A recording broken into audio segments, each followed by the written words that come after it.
Good morning, class. Today we will start the distribution of soil in India. Yesterday we have studied the various layers of soil. Soil types vary based on nature of parent rock, climate of area, topography, and natural vegetation of the area.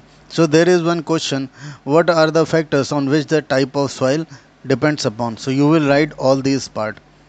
Parent rock सी कल हम लोगों ने पढ़ा था कि आपकी जो पेरेंट बेड रॉक है यही डिपेंड करता है कि आपके ऊपर कैसी सॉइल होगी, क्योंकि यही धीरे धीरे क्रिस्टलाइन होते होते ऊपर सॉइल बनती है। अगर आप ऊपर वाले डायग्राम में देख रहे होंगे, जो भी आपका आर होराइजन में पेरेंट बेड रॉक है, ये पेरेंट बेड रॉक मतलब ये जो चट्टान है ये किस चीज़ से बनी है, यही धीरे धीरे छोटे छोटे पार्ट्स में टूटती जाती है, ऊपर की तरफ देखेंगे और ये सॉइल बनती है। तो सबसे पहले पेरेंट रॉक, क्लाइमेट, उस एरिया का क्लाइमेट कंडीशन कैसा है, टोपोग्राफी कैसी है, ऊपर है कि नीचे है area, and the natural vegetation of that area. With the changes in the landscape and climate, the composition of soil changes from one place to another. जैसे जैसे आपका लैंडस्केप और क्लाइमेट बदलता रहता है, लैंडस्केप मतलब कि वो हाई एल्टीट्यूड है, लो एल्टीट्यूड है, प्लेन्स हैं, है ना, तो और क्लाइमेट कंडीशन बदलेंगी वैसे वैसे सॉइल टाइप चेंज होता रहता है। ये सारे फैक्टर्स हैं जो सॉइल को अफेक्ट करता है। So now we will find what types of soil do we find. Alluvial soil, black soil, laterite soil, red soil, mountain soil, sandy soil are the different kinds of soil found in India. The next question in this topic will be what are the various forms of soil in India. So first is the alluvial soil.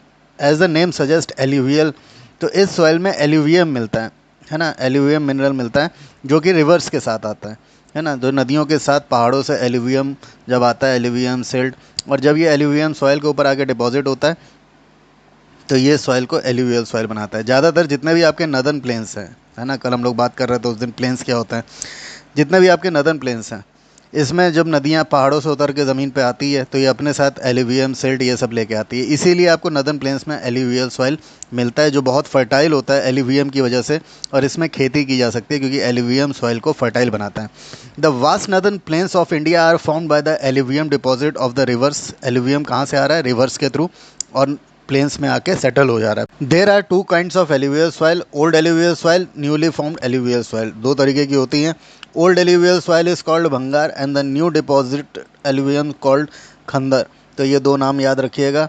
भंगार जो है old alluvial soil को कहते हैं जहाँ पे alluvium बहुत पहले से है और जहाँ पे नदी से तुरंत एल्यूवियम आकर डिपॉजिट होता है और वहाँ पे एल्यूवियल सॉइल बनाता है, उसको खंदार कहते हैं। Crop like rice, sugar cane, maize, wheat grown abundance in alluvium soil. तो आपने देखा होगा उत्तर प्रदेश में और जितने भी प्लेन्स इलाके हैं यहाँ पे यही सब उगाया जाता है। Crop like rice, sugar cane, maize and wheat यहाँ पे बड़ी मात्रा में, एबंडेंस मीन्स बहुत बड़ी मात्रा में, लार्ज क्वांटिटी में उगाए जाते हैं। कहाँ पे, एल्यूवियम सॉइल में। Second comes the mountain soil. As the name suggests, this type of soil is found in mountains. The soil found in mountains are not so fertile because it is suitable for horticulture, orchard, rice, tea plantation. तो mountains में जो soil होती है वो fertile नहीं होती क्योंकि वो स्लोप्स और स्टीप्स की वजह से सॉइल जो अपर लेयर है, फर्टाइल लेयर, वो बह जाती है विंड और रेन की वजह से, जिसकी वजह से सॉइल फर्टाइल नहीं होती, है ना। जब हवा चलेगी, जब पानी बहेगा तो माउंटेन्स जो होता है वो हाइट पे होता है, ऊपर से नीचे मिट्टी बह जाती है जो ऊपर फर्टाइल होती है, इसी वजह से वहाँ पे कुछ नहीं हो सकता। वहाँ पे क्या काम हो सकता है, हॉर्टिकल्चर का, flower, fruits, vegetables, orchard, flowers के लिए कहा गया है, ठीक, जहाँ पे फ्लावर प्लांटेशन होता है। राइस प्लांटेशन किया जा सकता है, क्यों, वहाँ पे टेरेस फार्मिंग करके। एंड टी प्लांटेशन भी स्लोप में किया जाता है ना, ताकि वहाँ पे वाटर लॉगिंग ना हो। तो mountain soil is best for these activities. Then comes the black soil. See, black soil is related to the colour black. तो ब्लैक सॉइल का कलर ब्लैक होता है, क्यों होता है, क्योंकि इसमें लावा होता है। लावा क्या होता है, जो भी आपका वॉल्केनो के नीचे से निकलता है मैग्मा, जब वो बाहर आके ठंडा होता है तो वो लावा बन जाता है ना, और वो लावा ब्लैक कलर का होता है। जब ये लावा सॉइल के साथ मिलता है तो ये सॉइल को ब्लैक कर देता है, इसी वजह से इसको ब्लैक सॉइल कहते हैं। ये लावा कहाँ पे मिलेगा, जहाँ पे वॉल्केनिक एक्टिविटीज़ होती होंगी वहीं से ही लावा निकलेगा, मैग्मा बाहर निकलेगा, है ना। तो डेक्कन प्लेट्यू रीजन हम लोगों ने पढ़ा था, आप पहले जाइएगा तो फिजिकल फीचर ऑफ इंडिया में डेक्कन प्लेट्यू ढूंढिएगा। तो the Deccan plateau is enriched with black soil whose parent rock is लावा।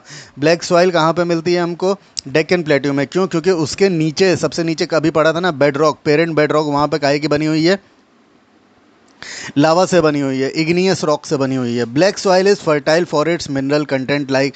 अब क्योंकि ये ज़मीन के नीचे से लावा निकल रहा है तो ज़मीन के अंदर जितने भी मिनरल्स हैं वो उसके साथ आते हैं और वो सॉइल के साथ मिक्स हो जाते हैं, इसीलिए सॉइल में मिनरल कंटेंट ज़्यादा होता है। क्लियर हुआ मिनरल्स कहाँ से निकल मिल रहा है, जैसे मैग्नीशियम है, आयरन है, पोटेशियम है, ये सारा सॉइल के नीचे से मैग लावा के थ्रू निकलता है और ये सॉइल के साथ मिक्स होने के बाद ये सारे मिनरल ज़मीन के नीचे जो होते हैं ये सॉइल में मिक्स हो जाते हैं। यहाँ पे सबसे बेस्ट कॉटन फार्मिंग होती है, कॉटन, स्पाइसेस, मेज, ऑयल सीड, सबसे ज़्यादा cotton. You have to write all the soil types. You have to define first the soil types, then you have to write the crop which is grown on that soil. There is everything written in this book, so you have to define first, write the heading, define the soil type, and then write the agriculture or the activity which is performed in the soil. Then comes the red soil. The red soil get its reddish color because of iron ore, because it contains iron. So red soil, it is called red soil because it appears to be reddish due to its rich iron composition. तो red soil को red colour क्यों मिलता है? क्योंकि उसके अंदर iron होता है। कभी आपने जंक देखी है? आयरन तो देखा होगा, आयरन में जब जंक लग जाती है तो वो जो जंक निकलती है वो किस कलर की होती है? हल्की सी रेडिश कलर की होती है। तो उस सॉइल में आयरन जो होता है वो उसी आयरन ओर से ही बनता है, उसको आयरन ओर कहते हैं। Iron is found by that iron ore only, जो पाउडर आपको जंग के फॉर्म में मिलता है, उसका कलर रेडिश होता है। द सॉइल में उसका कंपोजिशन बहुत ज़्यादा होता है जिसकी वजह से जो सॉइल होती है वो रेड सॉइल कहलाती है। समझ में आ गया? तो जहाँ पे भी आपकी आयरन माइंस होंगी या आयरन होगा, आयरन ओर होगा, वहाँ पे ही आपको रेड सॉइल मिलेगी। जैसे झारखंड से आयरन निकाला जाता है, उड़ीसा, छत्तीसगढ़, तमिलनाडु, आंध्र प्रदेश, यहाँ पे आपकी आयरन माइंस भी हैं, iron ore mines. So because of the presence of iron ore in the soil, red soil get its colour and is called red soil. So you will write the definition, heading red soil, definition as it is written, the place where it is found, Jharkhand, Odisha, Chhattisgarh, Tamil Nadu, and the crop which is grown there, that is millets and oilseed. ऐसे ही आपको हर topic में करना है. Then next comes the sandy soil. It is found in abundance in the Thar Desert. You know the Thar Desert of India, that is Rajasthan area. You can see the yellow area in the diagram above, that is desert soil. In this soil there is large quantity of sand and salinity. Salinity means saline in nature, खारापन होता है soil में, जिसकी वजह से यहाँ पे कोई भी एग्रीकल्चर नहीं हो सकता सैंड में. The due to scanty rainfall, rainfall भी बहुत कम होता है. Moisture of sand soil is completely evaporated leaving the soil dry and porous. तो क्या होता है कि यहाँ पे जो सॉइल होती है उसमें सैंड कंटेंट ज़्यादा होता है, बारिश बिल्कुल ना के बराबर होती है, जिसकी वजह से ज़मीन का भी मॉइस्चर जो होता है, नमी जो होती है वो उड़ जाती है और सॉइल को पोरस छोड़ देती है. पोरस सब्सटेंस ऐसा जो मॉइस्चर को अपनी तरफ खींचे या मॉइस्चर को एब्जॉर्ब करे, वाटर को एब्जॉर्ब करे, है ना. लेकिन यहाँ पे जितना भी ज़मीन का भी जो मॉइस्चर है वो भी उड़ जाता है क्योंकि बारिश होती ही नहीं है, इतना ड्राई, इसीलिए इनको ड्राई रीजन्स भी कहा जाता है. The kind of soil is found in Rajasthan, ऐसी सॉइल राजस्थान में मिलती है. And the northern part of Gujarat, northern part of Gujarat which is under Rajasthan only, है ना, रन ऑफ कच्छ वगैरह. Millets are grown in this sandy soil, इस सॉइल में मिलेट्स ज़्यादा बेहतर उगाए जा सकते हैं. The crop that is grown on sandy soil is millet. Again the place where the definition of sandy soil, the place where it is found, and the crop which is grown. ये सब soil का लिखना है. You have to write all this in all the soil types. The question is what are the various types of soil, and the first question is what are the factors that affect the formation of soil type of any region. कौन कौन से factors हैं वो आपको इस part में मिलेंगे. The last comes the laterite soil. It is found in the part of hilly and slightly elevated landforms of Assam, Odisha, Maharashtra and Kerala. In starting we have compared between the mountains and hills. So there is a difference between the elevation or the height of both. Mountains की height 2000 metre से ज़्यादा होती है, where as hills की height कम होती है. Mountains जो होते हैं उनके जो टॉप होते हैं वो काफ़ी शार्प होते हैं, कोन शेप होते हैं, जबकि हिल्स के जो टॉप होते हैं वो राउंडेड होते हैं. तो इसीलिए हिल्स की जो हाइट होती है वो बहुत कम होती है और ये लेटराइट सॉइल जो होता है वहीं पे मिलता है. तो जैसे असम है, उड़ीसा है, महाराष्ट्र है, केरला है, यहाँ पे जो भी हमको हिल्स मिलते हैं उन रीजन्स में हमको लेटराइट सॉइल मिलती है. This type of soil is not suitable for extensive agriculture but cashew grow very well in this region. तो यहाँ पे कोई खास एग्रीकल्चर नहीं हो पाता, एक्सटेंसिव एग्रीकल्चर, बट यहाँ पे कैश्यू उगाया जा सकता है. So we have covered all the soil types which are important. Now we will study soil erosion and conservation. See soil erosion and conservation. Erosion means soil का अपनी जगह से शिफ्ट हो जाना या हट जाना. तो इरोजन कब होता है? रेन की वजह से, विंड की वजह से. जब सॉइल के टॉप सरफेस में रेन एंड विंड जो होती है वो उसको इन्फ्लुएंस करती है और वहाँ से जो टॉप फर्टाइल सॉइल है, सबसे ऊपर वाली लेयर फर्टाइल होती है ना, top soil. Yesterday we were studying the top layer that is A horizon. तो जब ये ए होराइजन ऊपर किसी एक्सटर्नल फोर्स की वजह से, दैट इज़ विंड और एयर और वाटर, रेन, जब वो हट जाती है उसको इरोजन कहते हैं। तो सॉइल इरोजन की वजह से कोई भी लैंड जो होती है वो पूरी तरीके से इनफर्टाइल हो जाती है। तो इसीलिए सॉइल इरोजन को रोकना ज़रूरी है। तो क्या सॉइल इरोजन होता है और कैसे उसको कंजर्वेशन किया जाता है, ये यहाँ पे पढ़ेंगे। कंजर्वेशन मतलब बचाया जा सकता है। सॉइल इरोजन नहीं होना चाहिए, क्योंकि अगर सॉइल इरोजन होगा तो सॉइल की फर्टिलिटी डाउन हो जाएगी और वहाँ पर कोई भी एग्रीकल्चर नहीं किया जा सकता। तो हमको एग्रीकल्चर चाहिए, क्योंकि पॉपुलेशन बढ़ रही है, डिमांड बढ़ रही है एग्रीकल्चर की, तो हमको सॉइल इरोजन को रोकना होगा। तो first we will study what is soil erosion, and in second paragraph we will see what is soil conservation. So the two questions formed here are what is soil erosion and what are the methods for soil conservation. You have to write both the questions and both the paragraphs are the answer of both the questions respectively. So the first is soil erosion. Soil resources are damaged in many ways. As human population increases, so does the demand or the food and other resources. जैसे जैसे human population बढ़ रही है उतनी ही demand food की और other resources की भी बढ़ती जा रही है। Hence more and more trees are cut down to bring much land under cultivation और कंस्ट्रक्शन प्रोजेक्ट्स। तो इसीलिए ज़्यादा से ज़्यादा जंगलों को काटा जा रहा है, पेड़ों को गिराया जा रहा है, ताकि उस ज़मीनों में या तो खेती की जा सके या तो उस ज़मीन से जो भी रिसोर्स मिल रहा है उसको ह्यूमन अपने फ़ायदे के लिए इस्तेमाल कर सके या वहाँ पर कोई कंस्ट्रक्शन प्रोजेक्ट स्टार्ट किया जा सके।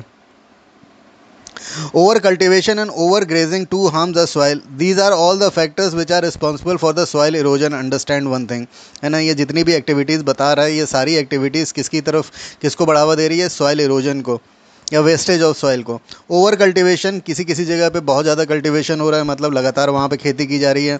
ओवर ग्रेजिंग मतलब लगातार जानवरों को एक ही जगह पे चराया जाएगा तो ऊपर की जितनी भी वेजिटेशन है सॉइल की वो पूरी ख़त्म हो जाएगी।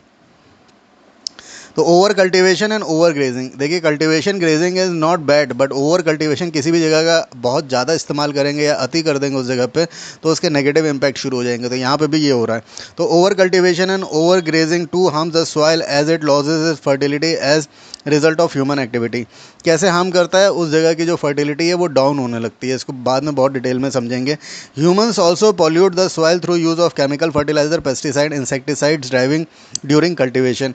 देखिए आज के टाइम पे फार्मिंग के लिए जो है मॉडर्न फार्मिंग यूज़ की जाने लगी है, क्योंकि हमारे पास ज़मीन उतनी ही है बट ह्यूमंस बढ़ते जा रहे हैं, पॉपुलेशन बढ़ती जा रही है। तो मॉडर्न फार्मिंग में मॉडर्न मीन्स को इस्तेमाल किया जाता है, जिसमें हम लोग केमिकल फर्टिलाइजर, पेस्टिसाइड, इंसेक्टिसाइड्स का जो यूज़ करते हैं ये एक तरीके से जहर है जो हम लोग फसलों को देते हैं ताकि ज़्यादा से ज़्यादा प्रोडक्शन किया जा सके। और इस जहर की वजह से क्या होता है, ये ज़मीन पे जब सेटल होता है तो ये ज़मीन को भी इनफर्टाइल करता है। तो ये गलत चीज़ है, बट क्या करें, पॉपुलेशन की वजह से ये सारी चीज़ें फॉलो की जा रही है, मॉडर्न फार्मिंग प्रैक्टिस किया जा रहा है। Natural agents like wind and water also Erode soil. मैंने बताया था कि एक्सटर्नल फोर्सेस की वजह से ये सारी फैक्टर्स तो वो हो गए जो हम जिसके लिए रिस्पॉन्सिबल हैं, लेकिन कई जगह पे विंड की वजह से, वाटर की वजह से भी सॉइल इरोड होता है। मैंने बताया ऊपर से हवा चलेगी तो ज़मीन के ऊपर की लेयर, टॉप सॉइल जो है वो बह जाएगी, बारिश होगी तो बह जाएगी, है ना। हैवी रेन कहीं पे बहुत तेज़ बारिश होगी तो वहाँ पे भी ऊपर की लेयर बहने लगेगी। वेव्स ऑफ सी और the fast flowing river often causes soil erosion.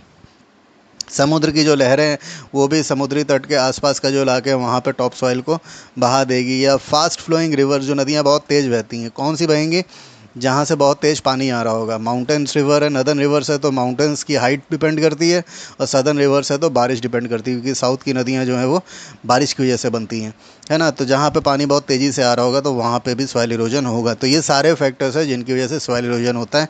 Line से लिस्ट बना लीजिएगा, so you will understand what is soil erosion and what are the factors that are responsible for soil erosion. The second paragraph tells here the conservation. ये सारी तो problems है जिनकी वजह से सॉइल इरोजन हो रहा है, लेकिन हम इनको कैसे ख़त्म कर सकते हैं, क्योंकि soil erosion is not a good thing. You have to stop soil erosion. So what can we do to protect soil और to conserve soil. Conservation of soil resources is essential for maintaining ecological balance and biodiversity. तो अगर हमको अर्थ पे ये biological diversity को maintain रखना है और इकोलॉजी को बैलेंस रखना है ना, जितनी भी चीज़ें अर्थ के ऊपर हैं उसकी सबकी इंपॉर्टेंस अगर कोई भी ख़त्म हो जाएगी तो हमारी बायोडाइवर्सिटी या इकोलॉजिकल डिसबैलेंस शुरू हो जाएगा, जो कि हमारे लिए ख़तरनाक हो सकता है। इसीलिए हमको हर चीज़ बैलेंस करके चलनी है। तो उसके लिए अगर हमको कंजर्वेशन ऑफ सॉइल रिसोर्स करना है तो ये पहली बात तो बहुत ज़रूरी है, सॉइल को बचाना बहुत ज़रूरी है। तो fertile organic and inorganic elements of soil are essential for the growth of plant as well as micro organisms.